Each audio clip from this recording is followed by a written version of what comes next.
Begin log. This is Dr. Danny. I'm the man of the co-workers of the facility. The head of the railway, Sir Bertram Topham Hatt, doesn't know about our true appearances. What? Ugh. Okay, fine. I'm coming. Hold on. End log. Begin log. Because of the amount of what we had done in the facility, it's obvious we need an engine. Luckily, Sir Tom had brought one of his engines. Number 2, who had just arrived with a train.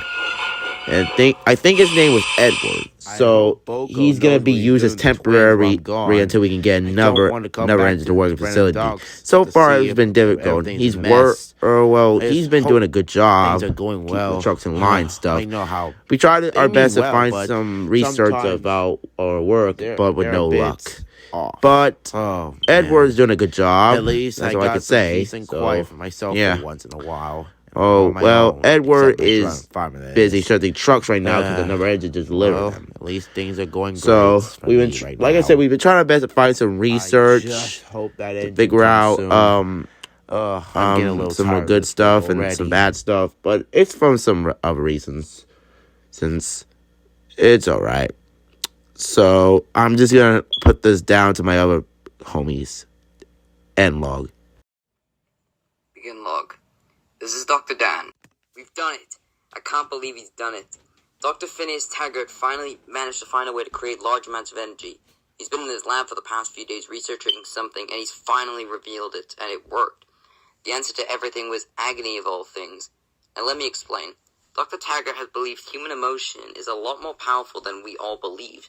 We all thought he was just crazy, but he proved us wrong. He showed us this machine with what looks to be a crown within. He revealed it to be the recently discovered King Godred's crown.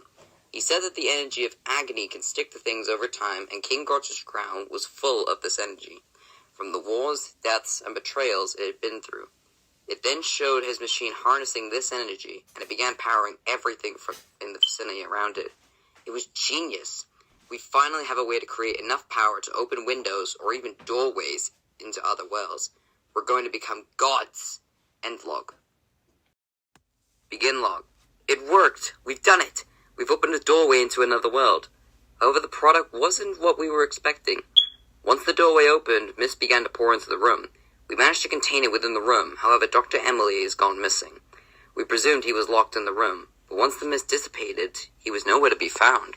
We've come up with a theory that the mist was the doorway, and due to Dr. Emily being in direct contact, he was taken to another world. We tried opening the same doorway to bring him back, but no luck. He has been deemed killed in action. Some have been rather skeptical in staying in the same room as the mist, as we still aren't sure if the mist itself is the doorway or it creates them, and Dr. Emily still was just in the wrong place at the wrong time. What we need is a test subject, but who? I wonder. End log. Begin log. Hey guys, I'm back. Sorry, I just went to do some stuff for Mr. Taggart. But, however, something weird came on the cameras. Apparently, a number 9 engine, a yellow tank engine known as Tomar, had just arrived with a goods tray, but with tankers with it. He just sorted them out and shut them the siding. Wait, he what in the was world talking, is that? and then some steam came out and shot over him. I don't know what's going on, but got on him. After the smoke and the check in the engine, it was also declared that this engine was waiting for the old clear signal. After we gave him that, he set off and left with a cloud of steam. However, something got shocking in the cameras and very confusing. It seems when number 9 was being shot by some smoke, or the mist, you might say, apparently some of it got in his funnel, and it got stuck into it. It looked like some proportion on his funnel, but we'll keep a better eye on him in case something weird happens on Sodor, or him, or whoever came by here and got spread by smoke or fog or something or whatever like that. Edward's also doing all right. We put some chemicals on his funnel while he sleeps. It seems that Edward's getting more and more qualities in his funnel. He was more silent and more clumsy. See, but the worst thing I can ever say is that he even talks to himself. The camera's calling that, and he keeps saying some things I couldn't describe. Well, what he's saying is unknown. Perhaps we need a new text subject for this one. We'll also keep a good track of eye on him. End log. Begin log. We made some disturbing discoveries about the mist and the quantities of a few days ago. We decided and managed to get a hold of another engine as number 2 was getting more and more unstable. We managed to get another engine once the top of its engines. A Class O, a diesel shunter. He's a British Railways with BR Class 08, a shunter named Diesel. Apparently, he was taking a freight train and had to spend a whole night in the facility.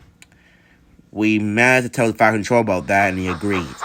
He bought the story and all that stuff. We have Edward shunting him in the shed. Edward, Diesel was trying to tell Edward what was going on, It's none of your but business, Edward gave no response. I just hope you come We did out hear there him have a alive, conversation okay? with Diesel for Now a little remember, while be until safe. Edward Everything's gonna go right with come you out. in there. Edward Are you was talking silent about first, Edward? and I then just he looked at stay there, Diesel, okay? then looked back Then you'll at be his okay, buffers, right? and then he went out of Say the so. facility shed.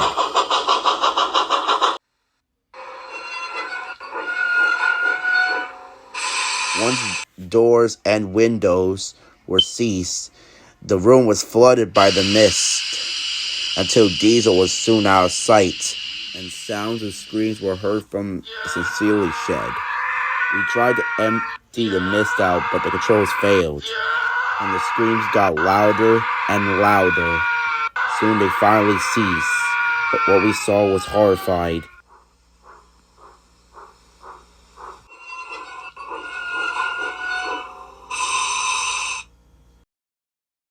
It was Diesel. However, there's something different about him. He had black eyes with white pupils.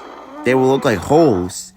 He had extra eyes, and with a quick smile, I couldn't believe what I just seen. It was horrifying too. He looked very disturbing. Me and Dr. Dan tried to tell Mr. Taggart that we need a new energy source, but he isn't budging. I'm fearing it might be doing some bad energy source, and so does Dr. Dan, who is also fearing that something might go wrong. End log. Begin log. I tried to tell them that agony was going to be the end of us all, and I was right. We opened the biggest doorway than we ever had before. Instead of just one item full of agony, we had several powering the doorway. Then something came through. It was this massive creature that I can't even describe. It began attacking and killing everyone. I only just managed to escape that damn control room. I came across Dr. Taggart as I ran through the halls. He was laughing like a maniac. And that's when I realized that he'd been infected by the mist for weeks, and this was his plan the whole time. I managed to hide in his security office, and I've sealed the door, but they don't know I'm here. They keep banging on the door, but I don't know if they are real. They aren't my colleagues, not anymore. There's a way to override the system and shut down the machine. I gotta make my way to the control room. But in case I don't make it, you have to... No, get back! Phineas! No, you don't have to do please, this to I me. beg you, please!